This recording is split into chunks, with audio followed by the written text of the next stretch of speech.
Hello guys, I'm Spicy and this is gonna be a two-part review of the Bandai Master Grade 1/100 scale Gundam Dynames. So this is gonna be a two-part review. So like I said, first we're gonna talk about the packaging, the instruction manual, the extra parts, the weapons, and the look of the mobile suit. And then in the next video, I'm gonna show you the gimmicks, the articulations, other posability options and stuff like that. All right, so anyway, let's go ahead and get into the review. I actually did this as a partial commission. Well, it's technically a commission for a friend. This is a Christmas present. So if you're watching this, Merry Christmas. I hope you guys are all doing well. On this packaging, you have the Gundam Dynames here, and then you also have the picture of the curios. If you're watching this video, I think Bandai actually just recently announced that the Curios is coming out in 2020. So that's very exciting. And yeah, anyway, this kit came out in March 2019. Took me several months. I know now it's December. Took me that long to review this kit. I didn't plan on doing it, but it was actually a birthday present for a friend of mine. So yeah, I was showing appreciation to a couple of my fellow business partners, and I decided to do this one for one of my business partner, and I did the Zaku Warrior for another friend of mine. All right, so anyway, let's go ahead and take a look at the box real quick. We have some pretty interesting posability. You can see the mobile suit is capable of going prone, and some pretty good articulation right there. Look at that. That is a very nice pose, just like in anime. So they definitely improve on the articulation on this kit versus like all the Exias.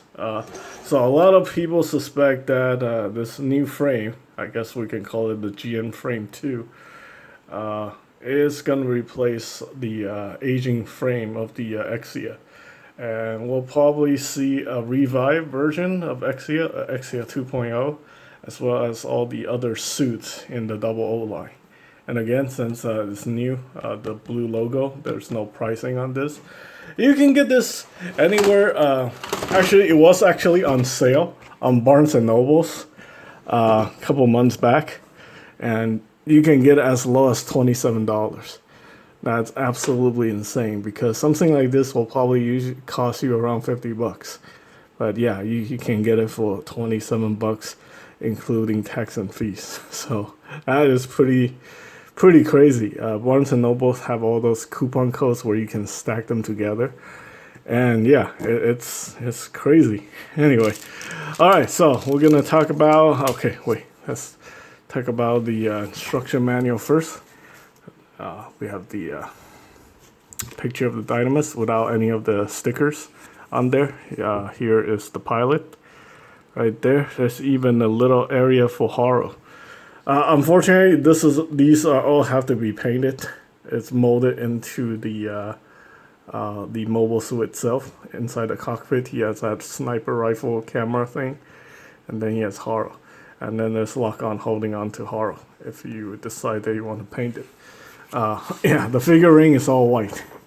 Alright, so here we have the information on Gundam Dynames. Just like the Zaku Warrior. If you want to read it, you can pause right here.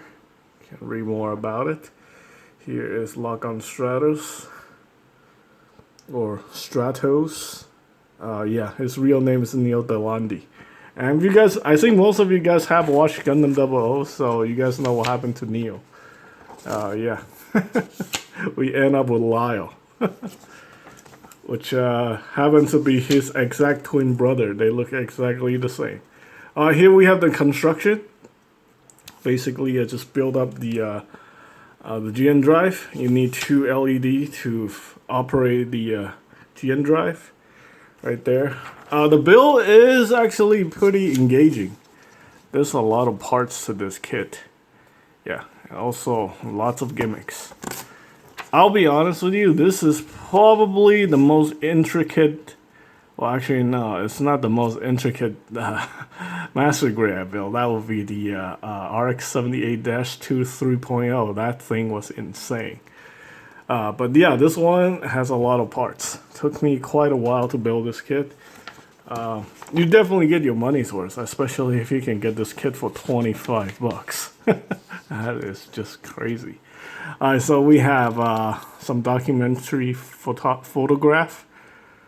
Should be called documentary photography. And then here we have Gundam Dynames. Yeah, capable of kneeling with a sniper rifle and going prone with a sniper rifle. Very cool. Also got the full shield. Yeah, I'll show you guys the whole full shield gimmick in part 2. This is gonna be a very long review if I don't break this into 2 parts. So here we have the GM beam pistols and GM missiles. Right there. They say it's supposed to paint them orange. I'm not painting them red, unfortunately. And then we have the backpack, which is our verniers and beam sabers and stuff like that. Okay, the backpack actually is more like a butt pack because it sits right on the ass. So there we go. Okay, so yeah, the instructions are pretty straightforward, as you would expect. This sniper rifle actually has a lot of parts, which is very interesting, considering for the most part, Bandai really doesn't give a crap about the weapons, even for Master Grade. But this one is very nice. Alright, and then we have the pistols, which are pretty much an afterthought, and the beam saber is just one piece. So, yeah, at least we have the sniper rifle. They care about the sniper rifle. I can't wait to see what they're gonna do with the what's that? The Virtue's beam cannon thing. That thing would be awesome. Yeah. All right, so there we go. You have this functional gimmick where he can use a full shield, but raise the hands out with the pistols, stuff like that. All right, installing the GN drive, some gimmicks and blah blah blah. Or to place the decals and blah blah blah. Okay, so here we have the foil sticker, some leftover ones. I got one extra piece right here.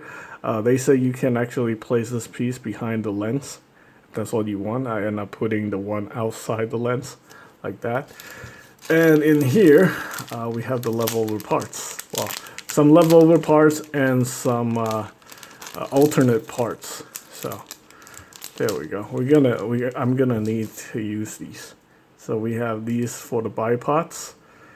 All right, and then we have Neil Delandi, aka Lock-On Stratos. So there we go. Yeah, all these guys have code names. So there we go.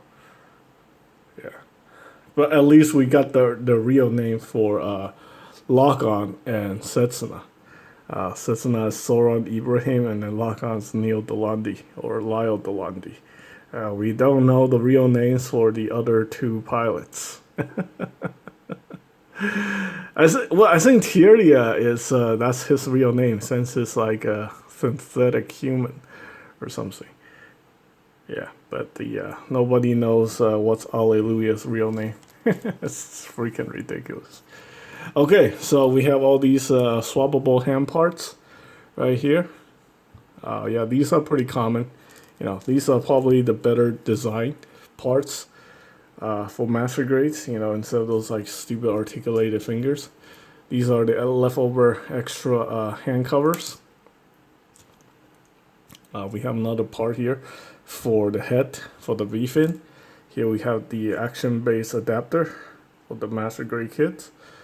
Yeah, okay.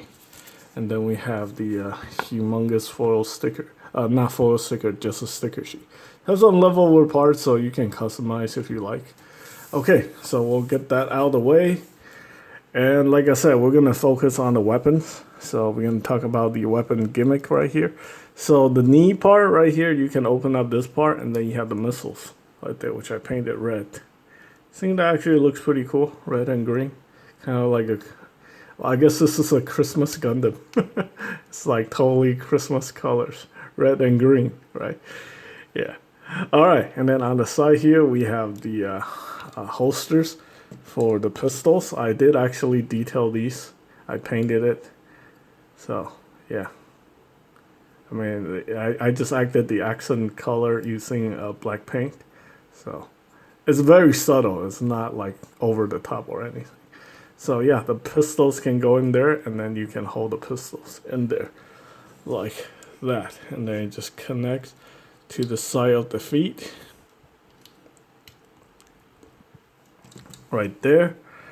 The GN shields are very cool. And back here we have the beam sabers, which is just held on the butt pack right there. So yeah, I also painted in these beam saber hilts. So let's go ahead and get them out if I can. There we go. So we have the beam saber hilts right there, and then you can just attach the beam saber to it like so.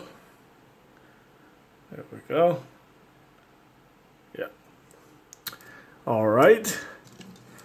Next, we have the sniper rifle, which just clips onto the shoulder piece right there. Let's go ahead and try to get this thing off if I can. Oh, that piece came off.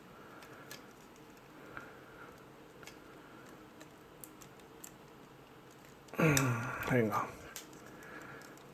Get this out of the way. There we go. Alright, so one of the holsters come off. There we go. I also recently got the metal build double quanta.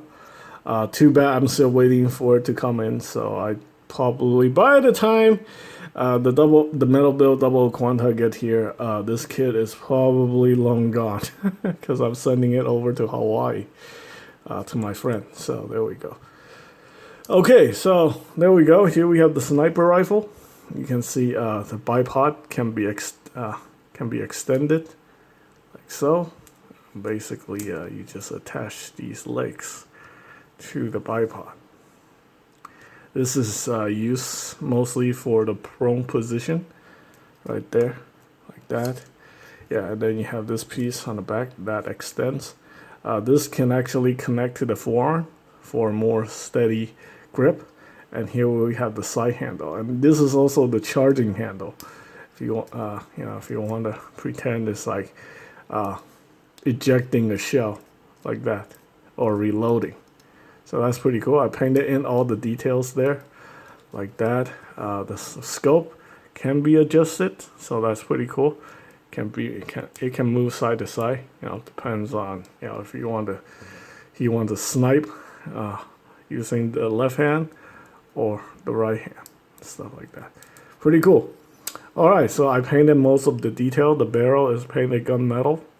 You have the extra detail here on the what's that? The heat shield. That's what this is called. And yeah, I used the sticker right there. I also have some photo sticker here. This is to attach to the this piece right there, and the handle doesn't do anything. Yeah, doesn't even have a trigger. All right, so that's that. I'll demonstrate the prone position in the next video when we talk about the gimmicks and stuff. Okay, so last but not least, the GM pistols and the hands. So there we go. You see the GM pistols. This one's actually custom painted. I painted the barrel and most of it. Yeah. So now it looks a lot more interesting. I was gonna paint the whole gun this color and this off-white color, but I decided, let's give it some contrast. So now it's got like 3 different shades of color. So that looks very detailed. And yeah, these hands are actually pretty good. So you have a 1 point of articulation right there, and then you also have another point of articulation. So that's really good. So there we go.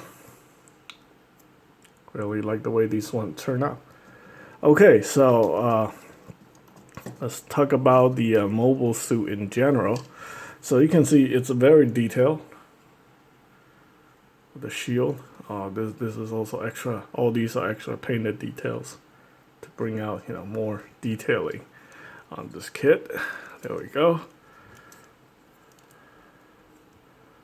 Right there, all these are extra. These black lines, those little dots right there, those are all separate. One really cool gimmick I like about this kit is the ability for the front camera to drop over the head. I think on the high grade you have to here, let me show you guys by removing the head. Basically, you can drop this, you can pull this piece forward like that, and then you can drop it down. So yeah, I think on the high grade it's like a part swapping gimmick. So if you want to see that, there's that, and you can see the neck is actually a hinge right there, like that. So that's pretty cool. All right, and then it's got this guy is actually loaded with like gimmicks and weapons. So you can open these up. These are missiles right there. You can see I actually painted those in right there, so that's pretty cool. Yeah, I'm actually quite impressed with this kit. I think this is actually, you know, this is definitely definition of master grade. The articulation is definitely a lot better than what you've seen. You do actually have the hinge system right here for the leg, so you can actually bring the leg down for a different pose. But yeah, like that, you can see that. Unfortunately, it's both attached together, so that's I wish they were individual articulations. Okay, and then the shield. All right, let me let's go ahead and get this guy straightened out. And unlike Exia, like the feet are a lot better designed. This time they don't use a polycap; they use like hard plastic. So the feet, so it can actually stand. The Exia use like a polycap for that part, and the Master Grade Exia constantly likes to fall over. The only way you can save it is by putting it on the action base. Yeah, if it's just standing there, it's not gonna stand. Trust me. I've seen quite a few actually built like 2 of them for commissions back in 2017, and I hated that kit. I also built the Dark Matter Exia, and that was terrible. Oh, actually, I wouldn't say it's terrible. I would just say it's disappointing. Yeah, there we go. All right, so I'm going to show you that gimmick right there with the shield. The shield can be swung forward, like so. And you can open up this panel right there, like that. I don't know why this thing constantly likes to come off. It's very annoying. Maybe I just didn't push it in properly. All right, so there we go. So now we have this gimmick right there with the hand shooting. Hope that actually works.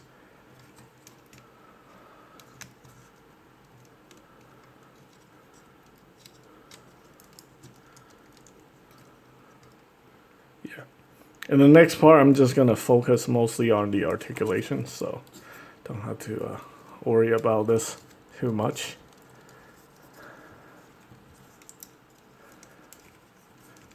So yeah, now he can be protected and still be you know, firing off the weapon, the GN beam pistols.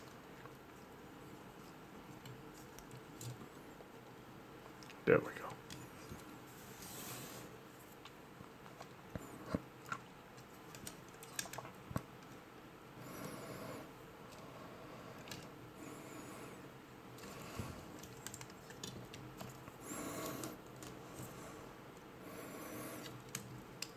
Yeah, I have to say this is probably one of the